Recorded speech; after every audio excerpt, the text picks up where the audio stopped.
ആകാശവാണി.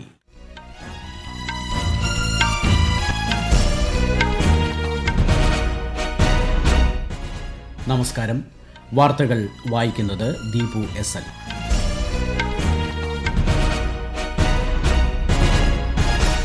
പ്രധാന വാർത്തകൾ. വികസിത മണിപ്പൂരിനായി സമാധാനത്തിന്റെ പാത സ്വീകരിക്കണമെന്ന് പ്രധാനമന്ത്രി നരേന്ദ്രമോദി. മണിപ്പൂരിൽ വിവിധ വികസന പദ്ധതികൾക്ക് പ്രധാനമന്ത്രി തുടക്കം കുറിച്ചു. പാർലമെന്റ് അംഗങ്ങൾ രാഷ്ട്രീയ ബന്ധങ്ങൾക്ക് അതീതമായി സമൂഹ നന്മ ലക്ഷ്യമിടുന്ന നയരൂപീകരണ പ്രവർത്തനങ്ങളിൽ ഏർപ്പെടണമെന്ന് ലോക്സഭാ സ്പീക്കർ ഓം ബിർള. കേരളത്തിൽ 2025 വന്യജീവി സംരക്ഷണ ഭേദഗതി ബില്ലിന്റെ കരടിന് സംസ്ഥാന മന്ത്രിസഭയുടെ അംഗീകാരം. വികസിത് ഭാരത് യുവ നേതൃ സംവാദത്തിന്റെ 2ാം പതിപ്പ് ന്യൂഡൽഹിയിൽ പ്രഖ്യാപിച്ച് കേന്ദ്രമന്ത്രി മൻസുഖ് മാണ്ഡവ്യ. മ്യാൻമാറിൽ സൈന്യം നടത്തിയ വ്യോമാക്രമണത്തിൽ 19 വിദ്യാർത്ഥികൾ കൊല്ലപ്പെട്ടു. ഹോങ്കോങ് ഓപ്പൺ സൂപ്പർ 500 ബാഡ്മിന്റൺ പുരുഷ സിംഗിൾസിൽ ഇന്ത്യയുടെ ലക്ഷ്യ സെൻ ഫൈനലിൽ. വാർത്തകൾ വിശദമായി. പ്രധാനമന്ത്രി നരേന്ദ്രമോദിയുടെ വടക്ക് കിഴക്കൻ സംസ്ഥാനങ്ങളിലേക്കുള്ള സന്ദർശനം പുരോഗമിക്കുന്നു. മണിപ്പൂരിലെ ഇംഫാലിൽ 1200 കോടിയിലധികം രൂപയുടെ വിവിധ വികസന പദ്ധതികൾ ഉദ്ഘാടനം ചെയ്ത പ്രധാനമന്ത്രി പൊതുസമ്മേളനത്തെ അഭിസംബോധന ചെയ്തു. അസം സന്ദർശനത്തിന്റെ ഭാഗമായി വൈകിട്ട് ഗുവാഹത്തിയിൽ ഭാരതരത്ന ഡോക്ടർ ഭൂപൻ ഹസാരികയുടെ 100ാം ജന്മവാർഷിക ആഘോഷങ്ങളിൽ ശ്രീ മോദി പങ്കെടുത്തു. നാളെ അസമിൽ 18,530 കോടി രൂപയിലധികം ചിലവ് വരുന്ന അടിസ്ഥാന സൗകര്യ, വ്യാവസായിക വികസന പദ്ധതികളുടെ ഉദ്ഘാടനവും തറക്കല്ലിടലും പ്രധാനമന്ത്രി നിർവഹിക്കും. വികസിത മണിപ്പൂരിനായി സമാധാനത്തിന്റെ പാത സ്വീകരിക്കണമെന്ന് പ്രധാനമന്ത്രി നരേന്ദ്രമോദി. മണിപ്പൂർ ജനതയുടെ സ്വപ്നങ്ങൾ സാക്ഷാത്കരിക്കാനും കുട്ടികളുടെ ഭാവി സുരക്ഷിതമാക്കാനും എല്ലാ വിഭാഗങ്ങളും ഐക്യത്തോടെ കഴിയണമെന്നും പ്രധാനമന്ത്രി അഭ്യർത്ഥിച്ചു. മണിപ്പൂരിലെ ചുരാചന്ദ്പൂരിൽ 7,300 കോടിയിലധികം രൂപയുടെ വികസന പദ്ധതികൾക്ക് തുടക്കം കുറിക്കുകയായിരുന്നു അദ്ദേഹം. കേന്ദ്ര സർക്കാർ മണിപ്പൂരിലെ ജനങ്ങളോടൊപ്പമാണെന്നും പ്രധാനമന്ത്രി കൂട്ടിച്ചേർത്തു. मणिपुर की ये धरती आशा और उम्मीद की भूमि है, लेकिन दुर्भाग्य से हिंसा ने इस शानदार इलाके को अपनी चपेट में ले लिया था. मैं सभी संगठनों से अपील करूंगा कि शांति के रास्ते पर आगे बढ़कर अपने सपनों को पूरा करें. റോഡുകൾ, ഡ്രെയിനേജ്, ദേശീയപാത പദ്ധതികൾ, വർക്കിംഗ് വിമൻ ഹോസ്റ്റലുകൾ എന്നിവ ഉൾപ്പെടെ 19 പദ്ധതികൾക്കാണ് ഇന്ന് സമാരംഭം കുറിച്ചത്. അടിസ്ഥാന സൗകര്യം, ആരോഗ്യമേഖല എന്നിവ ഉൾപ്പെടെ മണിപ്പൂരിലെ ജനങ്ങളുടെ ജീവിതം മെച്ചപ്പെടുത്തുന്നത് ലക്ഷ്യമിട്ടുള്ള പദ്ധതികളാണ് ഉദ്ഘാടനം ചെയ്തതെന്ന് ശ്രീ മോദി പറഞ്ഞു. നേപ്പാളിലെ ഇടക്കാല സർക്കാരിന്റെ പ്രധാനമന്ത്രിയായി സ്ഥാനമേറ്റ സുശീല കർക്കിയെ പ്രധാനമന്ത്രി നരേന്ദ്രമോദി ഇന്ന് അഭിനന്ദിച്ചു. നേപ്പാൾ ഇന്ത്യയുടെ അടുത്ത സുഹൃത്തും വിശ്വസ്ത പങ്കാളിയുമാണെന്ന് പ്രധാനമന്ത്രി പറഞ്ഞു. അഴിമതി വിരുദ്ധ പ്രതിഷേധങ്ങളെ തുടർന്ന് KP ശർമ്മ ഒലി സർക്കാർ രാജിവെച്ച പശ്ചാത്തലത്തിലാണ് നേപ്പാളിന്റെ മുൻ സുപ്രീം കോടതി ചീഫ് ജസ്റ്റിസ് സുശീല കർക്കി ഇടക്കാല പ്രധാനമന്ത്രിയായി ചുമതലയേറ്റത്. നേപ്പാളിലെ ആദ്യ വനിതാ പ്രധാനമന്ത്രിയാണ് കർക്കി. പരിഷ്കരിച്ച GST ഇളവുകൾ ഈ മാസം 22 മുതൽ രാജ്യത്ത് പ്രാബല്യത്തിൽ വരും. ഉയർന്ന താപനിലയിൽ സംസ്കരിച്ച പാൽ, പാക്ക് ചെയ്ത ഭക്ഷ്യവസ്തുക്കൾ, ബ്രാൻഡ് ചെയ്യാത്ത അരി, ഗോതമ്പ്, പയർവർഗ്ഗങ്ങൾ, എല്ലാത്തരം ബ്രെഡുകൾ എന്നിവ ഉൾപ്പെടെയുള്ള ഉൽപ്പന്നങ്ങളെ GSTയിൽ നിന്ന് ഒഴിവാക്കിയിട്ടുണ്ട്.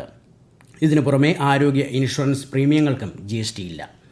പാർലമെന്റ് അംഗങ്ങൾ രാഷ്ട്രീയ ബന്ധങ്ങൾക്ക് അതീതമായി സമൂഹ നന്മ ലക്ഷ്യമിടുന്ന നയരൂപീകരണ പ്രവർത്തനങ്ങളിൽ ഏർപ്പെടണമെന്ന് ലോക്സഭാ സ്പീക്കർ ഓം ബിർള. ബംഗളൂരുവിൽ കോമൺവെൽത്ത് പാർലമെന്ററി അസോസിയേഷന്റെ 11ാമത് ഇന്ത്യ മേഖലാ സമ്മേളനത്തിന്റെ സമാപന സമ്മേളനത്തിൽ സംസാരിക്കുകയായിരുന്നു അദ്ദേഹം. നിയമസഭാ അംഗങ്ങളുടെ ജനോപകാരപ്രദമായ പ്രവർത്തനങ്ങൾക്ക് പ്രചാരം നൽകണമെന്ന് അദ്ദേഹം മാധ്യമങ്ങളോട് പറഞ്ഞു.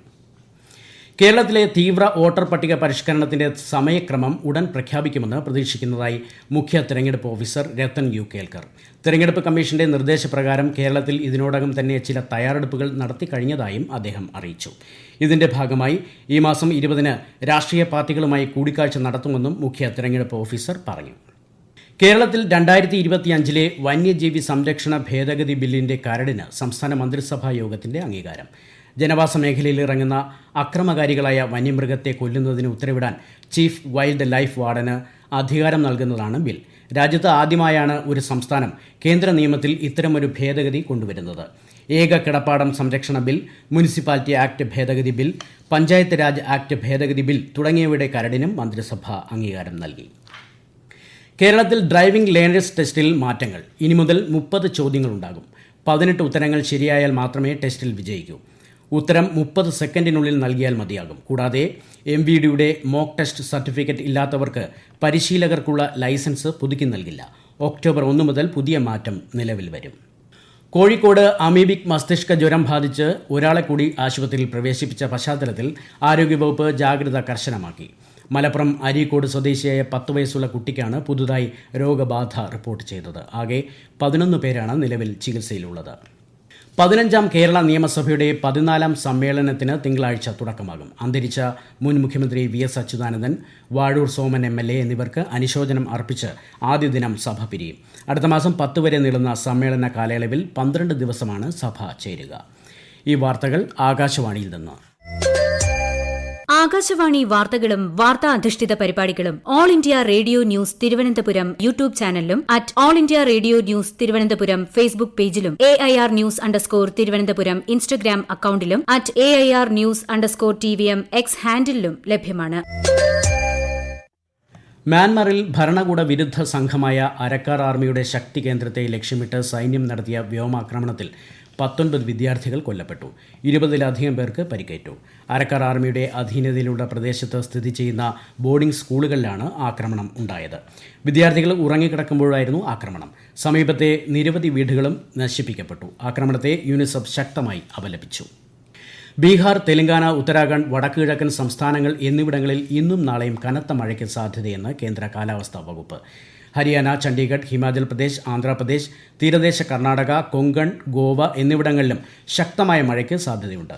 ഈ മാസം 17 വരെ തെക്ക് പടിഞ്ഞാറൻ അറബിക്കടൽ, ആന്ധ്രാ തീരം, മധ്യ പടിഞ്ഞാറൻ ബംഗാൾ ഉൾക്കടൽ, തമിഴ്നാട് തീരം, കന്യാകുമാരി എന്നിവിടങ്ങളിൽ ശക്തമായ കാറ്റിനും സാധ്യതയുള്ളതിനാൽ ഈ പ്രദേശങ്ങളിൽ മത്സ്യബന്ധനത്തിന് പോകരുതെന്ന് മുന്നറിയിപ്പ്. കേന്ദ്ര വാർത്താവിതരണ പ്രക്ഷേപണ സഹമന്ത്രി എൽ മുരുകൻ ഇന്ന് പഞ്ചാബിൽ വെള്ളപ്പൊക്കം നാശം വിതച്ച രൂപ്നഗർ ജില്ലയിലെ സ്ഥിതിഗതികൾ വിലയിരുത്തി. സത്ലജ് നദിക്കടുത്തുള്ള ദുരന്തബാധിത ഗ്രാമങ്ങൾ അദ്ദേഹം സന്ദർശിച്ചു. കേന്ദ്ര സഹമന്ത്രിമാരായ ബൻവാരിലാൽ വർമ്മയും ശോഭ കരന്തലജയും ഇന്നലെ ഗുർദാസ്പൂരിലും ലുധിയാനയിലും സന്ദർശനം നടത്തിയിരുന്നു. 1600 കോടി രൂപയുടെ ദുരിതാശ്വാസ പാക്കേജിന് പുറമെ അന്തിമ റിപ്പോർട്ട് ലഭിച്ചതിന് ശേഷം പഞ്ചാബിന് കൂടുതൽ തുക നൽകുമെന്ന് കേന്ദ്രമന്ത്രിമാർ അറിയിച്ചു. Viksit Bharat young leaders dialogue എന്നത് യുവാക്കളുടെ കാഴ്ചപ്പാടിനെ നിർണായക സ്വാധീനമായി മാറ്റുന്നതിന്റെ യഥാർത്ഥ ഉദാഹരണമാണെന്ന് കേന്ദ്ര യുവജനകാര്യ കായിക മന്ത്രി മൻസുഖ് മാണ്ഡവ്യ. 2026 നടക്കാനിരിക്കുന്ന വികസിത് ഭാരത് യുവ നേതൃ സംവാദത്തിന്റെ 2ാം പതിപ്പ് ന്യൂഡൽഹിയിൽ പ്രഖ്യാപിക്കുകയായിരുന്നു അദ്ദേഹം. ഇതോടനുബന്ധിച്ചുള്ള വികസിത് ഭാരത് പ്രശ്നോത്തരിക്കും അദ്ദേഹം തുടക്കം കുറിച്ചു. രാജ്യത്തിന്റെ ഭാവിക്ക് വേണ്ടിയുള്ള രൂപരേഖ തയ്യാറാക്കുന്നതിൽ യുവജനങ്ങളുടെ കഴിവുകളെ ഈ വേദിയിലൂടെ ശക്തിപ്പെടുത്താനാകുമെന്ന് കേന്ദ്രമന്ത്രി വ്യക്തമാക്കി. देश के हर युवाओं को मैं आग्रह करता हूं कि आप माय भारत प्लेटफॉर्म पर, माय गव प्लेटफॉर्म पर आइए, क्विज कंपटीशन में पार्टिसिपेशन करिए और आपका विचार विकसित भारत के लिए आपका सुझाव प्रधानमंत्री जी के सामने रखने का अवसर प्राप्त करें. ഹോങ്കോങ് ഓപ്പൺ സൂപ്പർ 500 ബാഡ്മിന്റൺ പുരുഷ സിംഗിൾസിൽ ഇന്ത്യയുടെ ലക്ഷ്യ സെൻ ഫൈനലിൽ.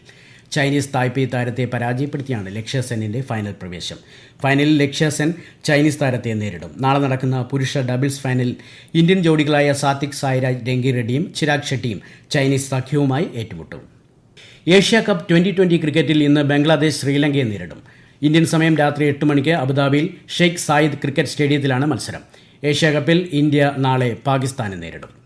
2024-25 സാമ്പത്തിക വർഷത്തിലെ ആദായ നികുതി റിട്ടേണുകൾ സമർപ്പിക്കാനുള്ള സമയപരിധി മറ്റന്നാൾ അവസാനിക്കും. വൈകിയുള്ള നികുതി സമർപ്പണത്തിന് പിഴയും പലിശയും ഈടാക്കും.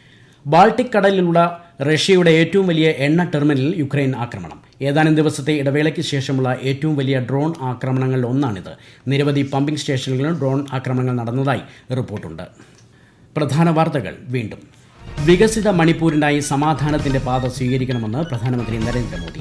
മണിപ്പൂരിൽ വിവിധ വികസന പദ്ധതികൾക്ക് പ്രധാനമന്ത്രി തുടക്കം കുറിച്ചു.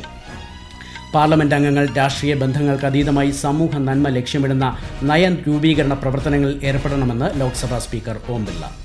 കേരളത്തിൽ 2025 വന്യജീവി സംരക്ഷണ ഭേദഗതി ബില്ലിന്റെ കരടിന് സംസ്ഥാന മന്ത്രിസഭയുടെ അംഗീകാരം. വികസിത് ഭാരത് യുവ നേതൃ സംവാദത്തിന്റെ 2ാം പതിപ്പ് ന്യൂഡൽഹിയിൽ പ്രഖ്യാപിച്ച് കേന്ദ്രമന്ത്രി മൻസുഖ് മാണ്ഡവ്യ. മ്യാൻമറിൽ സൈന്യം നടത്തിയ വ്യോമാക്രമണത്തിൽ 19 വിദ്യാർത്ഥികൾ കൊല്ലപ്പെട്ടു. ഹോങ്കോങ് ഓപ്പൺ സൂപ്പർ 500 ബാഡ്മിന്റൺ പുരുഷ സിംഗിൾസിൽ ഇന്ത്യയുടെ ലക്ഷ്യ സെൻ ഫൈനലിൽ. വാർത്തകൾ കഴിഞ്ഞു. അടുത്ത വാർത്താ പ്രക്ഷേപണം 8:35.